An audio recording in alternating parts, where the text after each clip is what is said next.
What's up, creators? Welcome back to 2.R. Today we are building the iconic portal gun from Rick and Morty. To keep things clean and easy to follow, I've split this tutorial into two parts. In this video, that is part 1, we'll model the entire portal gun from scratch in Fusion 360, and in part 2, we'll move the model into Blender for materials, lighting, and the final render. Check out the description to download all the free software that I use, and yeah, with that being said, let's jump into the video. Right, let's get started. We are on Fusion 360, and the first step is hitting the sketch button and selecting the top view. All right. I use the rectangle to create a simple shape, something like that. Yeah. I just made sure that it's symmetric and we're done with the sketch. It's time to add some thickness. I'll do that with extrude. I'll pull the shape out, say till there. No. Yeah, that seems fine. Okay. Now we have a cuboid. It's time to get rid of those sharp edges. I'll do that with fillet. And I'll select all 4 edges. Yeah. Just the long ones. And there, create a fillet. Yeah, that seems fine. Okay. It's time to fillet the face on the back so that we can add an appendage to create the handle for the portal gun. And that seems perfect. Yeah. Okay. Just like that, we have the basic shape for our portal gun. We'll be building on this shape to create more detail. We'll start with the front face. I'll select sketch, select the face, create a rectangle to match this profile of the face that we just selected. I'll do that with fillet or 4 corners and adjust them a bit just to match the outline of the face. All right. Okay, we'll finish the sketch and extrude this once again. This time I'll extrude it into the body, removing material, something like that. Okay, and just like that, we have the hollow shape. We can start working on the slope. I'll select the side face and before we create the shape, I want the top face to be flat. So make sure that you're starting your line from there and a little somewhere here. Yeah. Let me just close this shape and finish the sketch and we'll start with an extrude. Make sure you select both these profiles and let me pull this a bit and yeah, extrude it out. Perfect. We have the flat face on the top and the slope perfectly blending in. It's time to work on the bulbs. I'll select the face within to create a new sketch. You go with circle or create one, and then another one within it, something like that. All right. We'll use rectangle pattern. Let me select both these circles first, and I only want one row. So let me change this to 1. Perfect. We have 3. I'll pull this out. Okay, we'll have to change the direction to symmetry. Perfect. And there you go. All right. Okay. I'll finish the sketch and we can start extruding. I'll do with the outside rings first. Tilt this a bit. Extrude out, something like that. Okay. And let me unhide this sketch once again and we'll extrude the circles within all 3. These will be the glass parts, so I'll pull them out and I just want to make sure that they are not peeking outside the hollow shape and perfect. We'll change the operation to new body and yeah, okay. Also, I'll have to modify this shape to proper bulb shape, so I'll fillet them in, something like that. Perfect. Okay. I want to get rid of this extra space that is available. So I'll do that with going on the timeline, selecting the previous extrude and modifying the extrude just to cover that space. Perfect. And just like that, we have all 3 bulbs. Let me hide this sketch and perfect. All right, we can start modeling the glass on the top and the screen now. Let me go back to sketch and select this top face and we'll start with a circle starting right from the origin. And let's have a 1.4. Yeah, that will do. And another circle starting right from the origin, let's say 1.2. And now we'll need a rectangle, but a different kind, say a center rectangle. So we'll basically be using the center of this rectangle to map it onto the surface. And it's easier to maintain symmetry. Yeah, that should do. Okay. And all right, we'll finish the sketch and get back to extruding. I'll extrude this green rectangle into our surface. Something 0.1. Yeah, that will do. Okay. Let me unhide the sketch again and we'll extrude this ring out. Say 1.0.1. Okay. All right, let's add some fillet to our ring. Well, let's go all the way. All right, unhide the sketch and okay. Now, the intention to place this ring on the origin was to aid us in designing the glass container. But before we get there, I think we can work on this screen a little bit more. I can add fillet. No, let's add chamfer to these edges. We select all four edges and let me pull this. Let's say, let's go all the way. Yeah, that looks way better. Okay, and just like that, we are done with the base shape for the screen and the glass portal fluid holder. Yeah, that seems perfect. And now we can use the shapes of this, the information from this circle dimensions to create the glass holder. Let's start with selecting sketch. Go to surface, then sketch, and I'll select side view to draw on. Now we know that both the circles are symmetric to this axis, the green one. So I'll use that information. Let me select a line and I'll start exactly on this axis and I'll draw a line that is up to 0 0.6, so half of 1.2, and you can pull it towards the top however you like 0 1.4, that will do. Okay, I'll select an arc, a 3-point arc, and I'll make sure that the diameter is 1.2, something like that, and pull it in the top. Just I wanted that snap, and you can see the symbol for that tangent symbol so that it's perfectly smooth. I will create another offset because I don't want this body to be like a solid body, rather a hollow surface that we can add something inside. Okay, and I'll have to close this body. I'll do that with a line and I'll make sure the line passes through all these shapes and we have a closed body. Perfect. We are all done. Let me finish this and we'll get it revolving now. I'll select the shape. You can either use this axis or even the axis of the origin, like the blue one. But I'll select this and should be fine. There you go. We have a container ready. Make sure change the operation to new body. And okay, now we are almost done and we can start working on the handle. And I'll do that with foam body. Let's just have a look at everything. Looks perfect. And yeah, we can start creating the foam body for the handle. And let me select side view and we'll create a cube. We'll select the side panel and we can start creating our cube or a cuboid foam body. Let me just match this up to our rectangle shape. That fits perfectly. Okay. We go to the top view and we'll probably have to add some width to our rectangle. Let me pull it out. 2.6, let's say 2.7. All right, I'll increase the number of edges by dragging this and you can see the shape gets way better with number of edges, but we only need a central line so that we can create symmetry, and I'll finish that. And before we do that, I'll just move this into its position. I'll have to move this towards the top, something like that. Let's say 1.35 will do the trick. Yes, it does. Okay. And we before we start modifying again, I said we'll have to add symmetry to our body. I'll do that by hitting the symmetry button and selecting both these faces, and now you can see we have a green line indicating symmetry. Both the actions on either sides will replicate themselves. Okay, and we can start modifying our body now. Let me hit this modify button and we can select edges or vertices and just drag them and modify the shape of this foam body. Let me pull these out.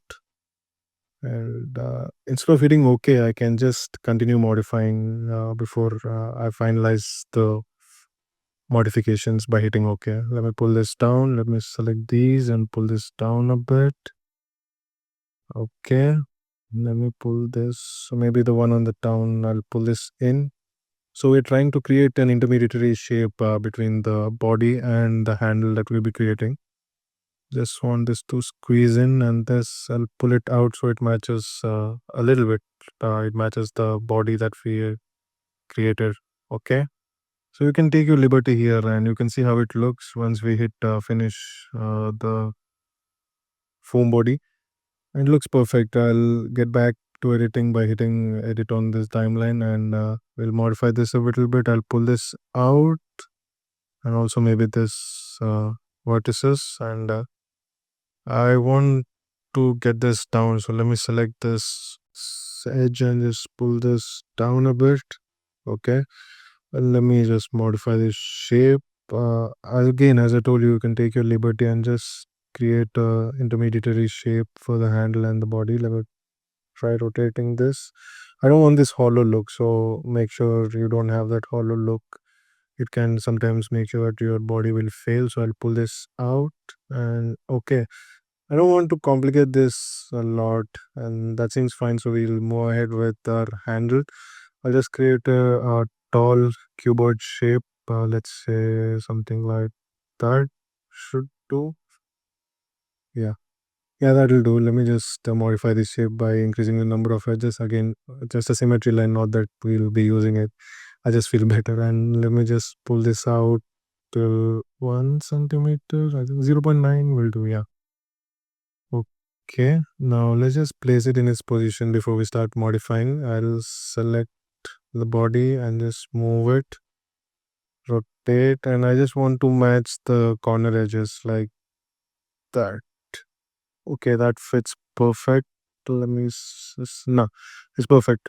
Okay, let me just move it to a position right there. Okay, we'll have to make this 45. Yep, fine. We are fine with the position. Now I can start modifying the handle. I don't think we'll be needing any kind of symmetry here, so I'll just get modifying. Start by selecting this edge and I'll just pull it down. Okay, we do the same with this edge. I already like the shape that is being formed, but let me just pull this out. And there you go. It looks way better. And I think I'm happy. Let's move to another view and let me just pull this point out. We don't have symmetry, so I'll do the same on the other side. All right. Yeah, that should do. I'm happy with the way the handle looks already. And yeah, if you want, you can work on it a little while and, modify it to look better, but I'm happy with the way it looks. So yeah, we finish the foam body and we can start designing the dial. But yeah, before we do that, I think we can merge both these bodies together to create one single handle body. Then we do that with the merge tool or the combine tool. Make sure that it's on add. Okay. All right, both the parts need to be selected. Make sure both the parts are highlighted and then hit OK. And there you go. We have a single body. Let me rename that as handle. Maybe we can join this to our rectangle base body. But yeah, because we'll be sending this to Blender, I think we don't really have to combine all these bodies. I can just export all this metal body at a time and a different body like this glass part. I can export this as a separate part. So there's no need to combine and we can just start sketching to create the tile. I'll use the same top portion and we'll create a circle, let's say about 1 centimeter. No, let's make it 0.9. Okay, perfect. Yeah, so this will just be the base that will create our dial on. So let me just extrude this first. Make sure you select both the profiles and just pull this down. And I'll create a new body. Doesn't really matter because I'm going to export this together with the metal bodies. So let me just come to side view and there you go. I'll move this into position. It's just like an extrusion from the metal body or somewhere little bit there. And I'll pull it down a bit. Yeah, that should work. All right, let me just finish this. And there you go. It's like an extrusion from the body and we'll put our dial on it. But let me add a fillet just to make it look a little better and no, it'll just merge with the look of the body. That should do. Okay. All right, let's start creating the dial on this surface and it'll just be another circle on the surface. And you can see we are not exactly on the top. So we are perpendicular to the surface now. I'll start by selecting the center of this circle and I'll create the same radius, a circle with the same diameter. There you go.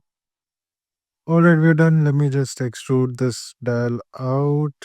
That looks a little something like 1.5.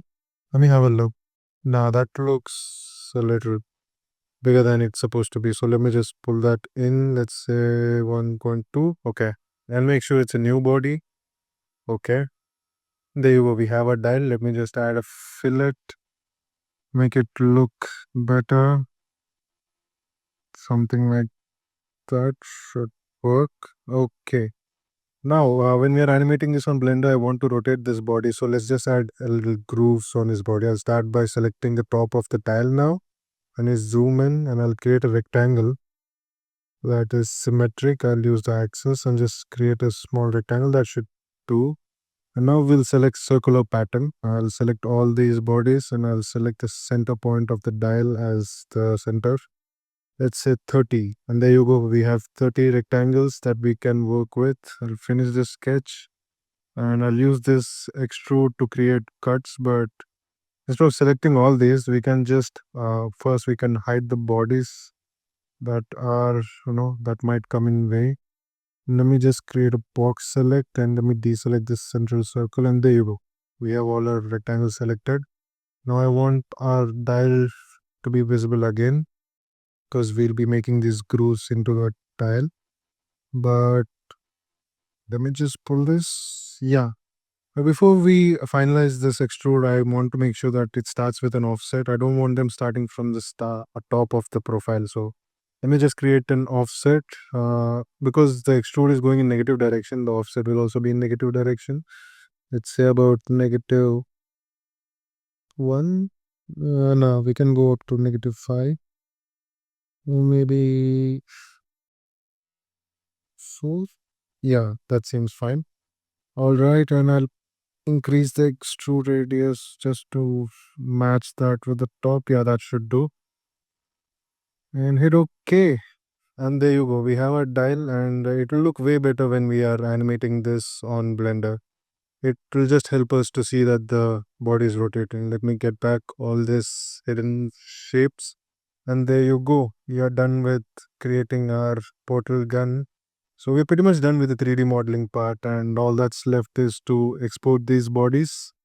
Let me hide everything that we don't need, and I'll export this as portal gun body. So this will be the metal part.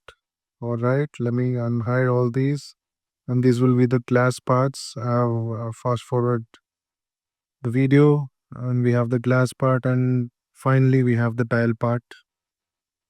I'll say PG button.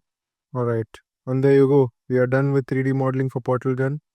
I'll see you in the next video where we'll be adding material to this gun and we can render the first image.